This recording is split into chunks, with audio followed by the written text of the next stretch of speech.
Good afternoon and welcome to BizTech's Asian Midday Market Watch. Our guest today is Vishnu Varathan, Head of Economics and Strategy at Mizuho Bank from Singapore. Vishnu, as always, great to have you on the show. Excuse me. My pleasure, Brian.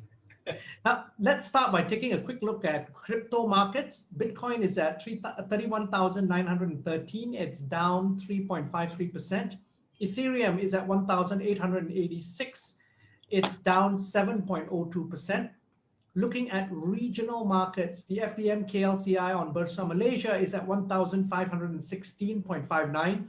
It's down 0.2%. The SGX STI index is at 3,161.23. It's down 0.18%. Across the region, not any better as well. The Nikkei is at 28,636.69. It's down 0.28%. Shanghai Composite is at 3,537.26. It's down 0.82. The Hang Seng is at 27,801.47. It's down 0.58%. But bucking the trend is the ASX 200, which is at 7,348.1. It's up 0.22%. Vishnu, what's the reason for the largely negative sentiment across Asian markets today? At the risk of oversimplifying, we can say it's down to reflex and reflection.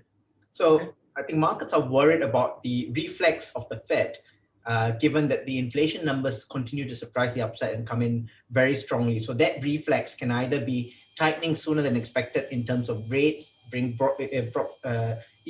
earlier from 2023, or more likely a reflex in terms of tapering coming through also earlier than expected. So that reflex is something that markets are worried about. In terms of reflection, there's also a sense that, look, this inflation is not isolated in the US. It's a global phenomenon amid reflation. So a lot of the EM markets have got a bit of reflection to do in terms of how high inflation can get, how sticky it can get, because it will have real implications for growth, because it has got a knock-on impact on profit, your P&L statements, your margins, your disposable income. And the other thing being, it erodes real returns. So it really creates the risk there that capital in the region could start to leak out, if not capitulate, if inflation in the region is also high. So these are some of the things weighing on the minds of market players today as we go into the session. And of course, all eyes on tonight. Jerome Powell does his semi-annual testimony to Congress. It's tonight and I think tomorrow night as well, isn't it? And I suppose the big issue is the Fed going to be more aggressive to halt rising inflation? Right. I totally agree with you on that. I mean, there are two factors here. One is how much of the current numbers and reassessment that Jerome Powell is going to incorporate into his statements. And I think the general sense in the market is that he'll stick with this his line on transitory inflation, nothing to be too worried about. But it's a bit like saying, I love you, right? Because then the question is, how much? And then we get on to what does transitory really mean? Because it's a little bit flimsy around that area. It's a bit woolly. What does it mean in the context of average inflation targeting? And in terms of how that is distilled down into the policy calculus, how exactly will the Fed react? So there are quite a few unknowns. And the fact that inflation is coming so much stronger means that the uncertainty quotient around it is greater.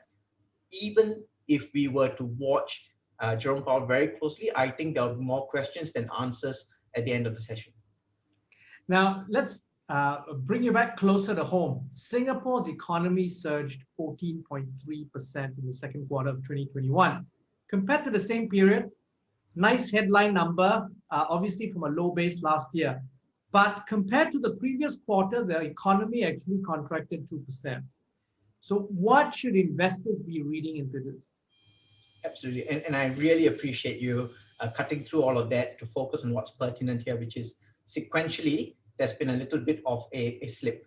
I think the big takeaway for investors and the good news is that the recovery is probably not going to be derailed in any big way.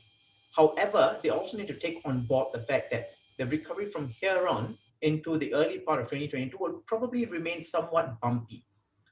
Even with vaccination rates rising, Singapore reopening, there are a few factors that could hold it back. One is the fact that you need vaccination rates globally and around the region to pick up before you can, open up travel and tourism fully. So that means that some parts of the economy will still lag. The other factor is we don't know to the extent that the variant risk is going to play out. We know we've got a delta plus, whatnot, but we really don't know the iterations of it and exactly what the impact will be. And finally, I think the fact that Singapore is a small open economy means that any setbacks in the region will reverberate back to Singapore. And so the big takeaway is, for a more solid and steady recovery, 2022 is the best case.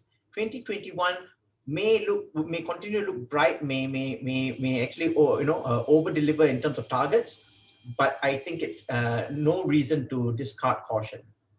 Now, Vishnu, I want to zoom in on sectors specifically. Laggards include things like retail and hospitality. What other sectors are lagging, and what sectors are actually doing really well? Well, I think you have picked up the main ones, and so anything that's related with travel services, even the entertainment sector, I think these will proceed very cautiously with a little bit of bumps along the way.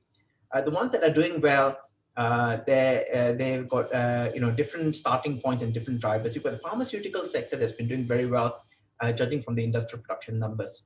We also have got some domestic services doing well, especially those that can benefit from the real estate sector. The pretty hot property market will also enjoy some of that with spillovers into the financial sector, so on and so forth. And to some extent, Singapore can tap into the global chip shortage. Not fully though, but to some extent it can. So some of these sectors are going to lead the way. The big takeaway is the real estate is probably going to do quite well. And some of the external sectors are also going to help lead the way, but it will still remain somewhat uneven. And we don't quite see a strong convergence and broadening of growth coming about immediately, given what's going on in terms of the variant risk. Now, Vishnu, as always, thank you very much for coming on the show, and thanks for sharing your insights. Always a pleasure, Brian. Thank you. Now, we've been speaking to Vishnu Varathan, Head of Economics and Strategy at Mizuho Bank on BizTech Asian Midday Market Watch. I'm Brian Fernandez. Please check out our website, as well as subscribe to and like our various platforms on Facebook and LinkedIn. Thanks for tuning in.